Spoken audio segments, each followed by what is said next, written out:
فَقُلْتُ اسْتَغْفِرُوا رَبَّكُمْ إِنَّهُ كَانَ غَفَّارًا، اور اپنے رب سے اپنے گناہوں کی معافی مانگتے رہا کرو کیونکہ تمہارا رب بہت بخشنے والا ہے۔ نبی اکرم صلی اللہ علیہ وسلم نے فرمایا،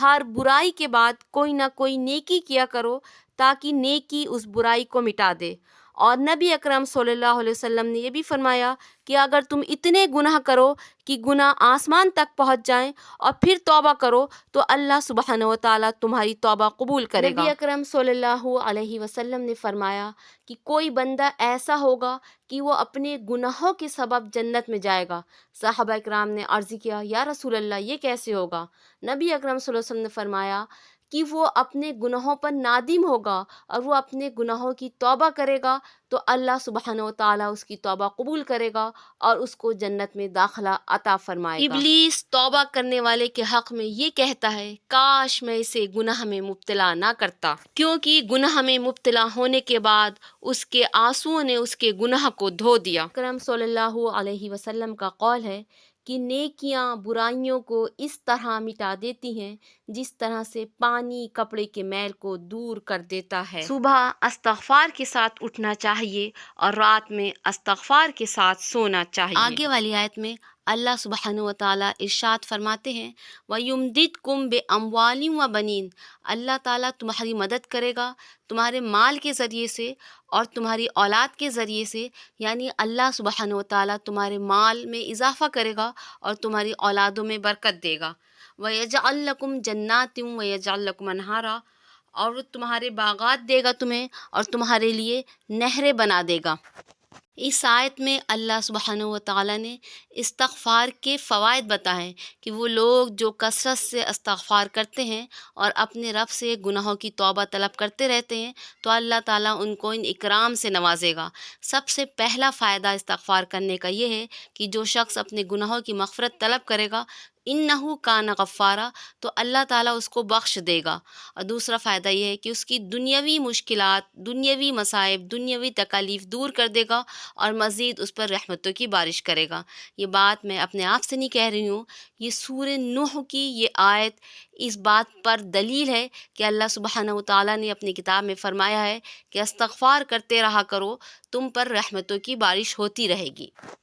حکایات کی کتابوں میں اس آیت کے متعلق ایک واقعہ لکھا ہے۔ وہ واقعہ امام حسین سے تعلق رکھتا ہے کہ امام حسین کی مجلس میں ایک شخص آیا اور اس نے امام حسین سے سوال کیا کہ امام صاحب مجھے کوئی دعا بتا دیجئے یا کوئی وظیفہ بتا دیجئے، میری اولاد میری نافرمانی کرتی ہے، میرا کہنا نہیں مانتی ہے۔ تو امام حسین نے اس سے کہا کہ استغفار کثرت سے پڑھا کرو۔ پھر وہ شخص چلا گیا۔ پھر دوسرا شخص آیا، اس نے امام حسین سے کہا کہ امام صاحب دعا کر دیجئے کہ بارش ہو جائے، کھیتیاں سوکھ رہی ہیں اور فصل اچھی نہیں ہو رہی ہے۔ تو امام حسین نے اس سے یہ دعا بتائی کہ تم استغفار کثرت سے پڑھا کرو۔ پھر وہ شخص بھی چلا گیا۔ پھر تیسرا شخص آیا، اس نے امام حسین سے کہا کہ کچھ تنگی کے حالات ہیں، معاشی تنگی چل رہی ہے، کوئی دعا بتا دیجئے تاکہ اللہ تعالیٰ معاشی تنگی کو دور کر دے۔ تو امام حسین نے کہا استغفار کثرت سے پڑھا کرو۔ امام حسین کا ایک خادم جو امام حسین کی مجلس میں بیٹھا ہوا تھا، اس نے امام حسین سے سوال کیا، کیا بات ہے امام صاحب، آپ ہر ایک کو ایک ہی چیز بتاتے ہیں؟ تو اس وقت امام حسین نے یہ آیت تلاوت فرمائی۔ اس آیت فَقُلْتُ اسْتَغْفِرُوا رَبَّكُمْ إِنَّهُ كَانَ غَفَّارًا يُرْسِلُ السَّمَاءَ عَلَيْكُمْ مِدْرَارًا وَيُمْدِدْكُمْ بِأَمْوَالٍ وَبَنِينَ وَيَجْعَلْ لَكُمْ جَنَّاتٍ وَيَجْعَلْ لَكُمْ أَنْهَارًا۔ فَقُلْتُ اسْتَغْفِرُوا رَبَّكُمْ، تم اپنے رب سے استغفار طلب کیا کرو، بے شک وہ گناہوں کو بخشنے والا ہے۔ يُرْسِلِ السَّمَاءَ عَلَيْكُمْ مِدْرَارًا، اور وہ تم پر موسلا دھار بارش برسائے گا۔ وَيُمْدِدْكُمْ بِأَمْوَالٍ وَبَنِينَ، اور وہ تمہاری مدد کرے گا تمہارے اولاد کے ذریعے سے اور تمہارے مال میں اضافے کے ذریعے سے۔ وَيَجْعَلْ لَكُمْ جَنَّاتٍ وَيَجْعَلْ لَكُمْ أَنْهَارًا، اور وہ تمہارے لیے باغات بنائے گا اور وہ تمہارے لیے نہریں بہا دے گا۔ تو اس آیت میں بتایا گیا ہے کہ استغفار کی کثرت سے دنیا میں مال اور عزت اور اولاد میں فراوانی ہوتی ہے۔ ابتدائے پیدائش سے آخر عمر تک گناہوں سے پاک رہنا یہ فرشتوں کا کام ہے۔ تمام عمر معصیت میں اور گناہوں میں ڈوبے رہنا یہ شیطان کا کام ہے،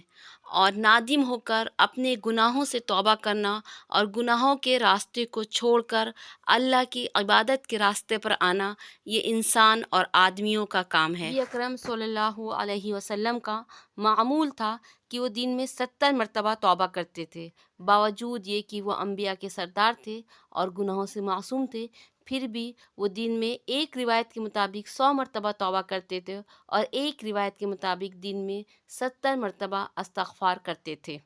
جو شخص توبہ کرتا ہے، حق تعالیٰ اس کے گناہ کو فرشتوں کو بھلا دیتا ہے،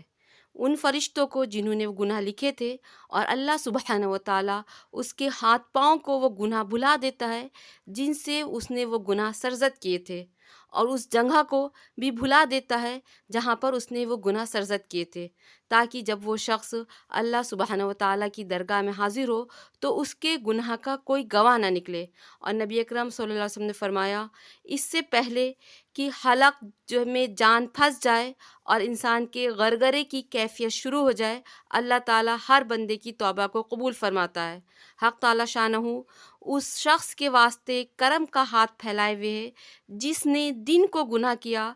تو اگر وہ رات کو توبہ کر لے تو اللہ تعالیٰ اس کی رات کو توبہ قبول کرتا ہے، اور اس شخص کے واسطے جس نے رات کو گناہ کیا وہ دن کو توبہ کر لے تو اللہ سبحانہ و تعالیٰ اس کی توبہ کو قبول کرتا ہے۔ نبی اکرم صلی اللہ علیہ وسلم نے فرمایا، کوئی شخص ایسا نہیں ہے کہ گنہگار نہ ہو، لیکن بہترین گنہگار وہ لوگ ہیں جو استغفار کی کثرت کرتے ہیں، اور جب ان سے کوئی گناہ سرزد ہو جاتا ہے تو فوراً توبہ کر لیتے ہیں۔ نبی اکرم صلی اللہ علیہ وسلم نے ارشاد فرمایا کہ اللہ سبحانہ و تعالیٰ جس بندے کو اپنی غلطی پر شرمندہ دیکھتا ہے تو اس کی بخشش چاہنے سے پہلے ہی اس کے گناہ کو بخش دیتا ہے۔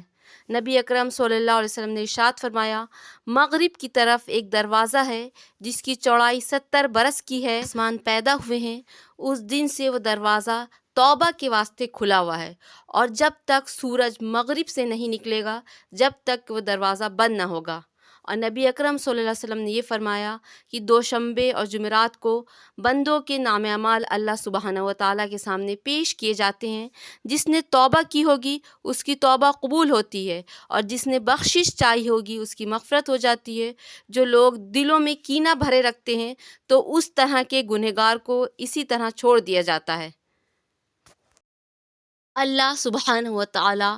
توبہ کرنے والوں سے اتنا خوش ہوتا ہے، اس کی مثال حدیث شریف میں یہ دی گئی ہے، جیسے کہ ایک آدمی ہو، وہ بیابان اور ریگستان میں سفر کر رہا ہو، اور سفر کے دوران اس کی سواری اور اس کے کھانے پینے کا سامان کھو گیا ہو، اور وہ اپنا سامان تلاش کرتا کرتا تھک گیا، اور تھکنے کے بعد اس کو یہ یقین ہو گیا کہ اب اس کا سامان نہیں ملے گا، اور وہ اس یقین کے ساتھ کہ اب تو ہلاکت یقینی ہے، اب تو موت یقینی ہے، وہ آنکھیں بند کر کے لیٹ جائے اور انتظار کرنے لگے کہ کب موت آئے۔ پھر اچانک اس کی آنکھ کھلے، اور جب آنکھ کھلے تو دیکھے کہ اس کی سواری واپس آ گئی اور اس کا کھانے پینے کا سامان اس کو مل گیا، تو بندہ کتنا خوش ہوتا ہے، اتنا خوش ہوتا ہے، خوشی میں اس کے زبان سے شکر کے الفاظ نکلتے ہیں، اور شکر میں یہ کہتا ہے، بجائے یہ کہنے کے کہ اے خدا تو میرا خدا اور میں تیرا بندہ ہوں، اس کے زبان سے نکلتا ہے کہ اے خدا تو میرا بندہ میں تیرا خدا ہوں۔ تو جس طرح سے یہ آدمی خوش ہوتا ہے،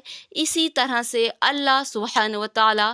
اپنے بندے کی توبہ سے خوش ہوتا ہے۔ جب کوئی بندہ گمراہی کے راستے سے واپس آتا ہے اور سچے دل سے اللہ سبحانہ و تعالیٰ سے اپنے گناہوں کی مغفرت طلب کرتا ہے تو اللہ تعالیٰ کو خوشی ہوتی ہے، اور اللہ تعالیٰ اس کے گناہوں کو ایسے معاف کر دیتے ہیں، ایسے معاف کر دیتے ہیں جیسے کہ اس نے گناہ کیا ہی نہ ہو۔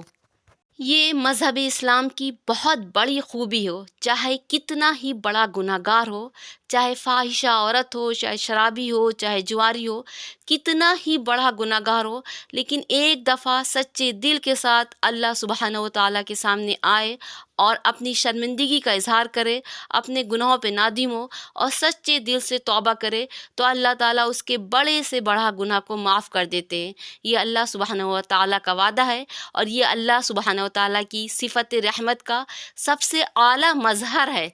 علامہ اقبال کا وہ شعر، نہ کہیں جہاں میں اما ملی تو کہاں ملی، میرے جرم خانہ خراب کو تیرے عفو بندہ نواز میں۔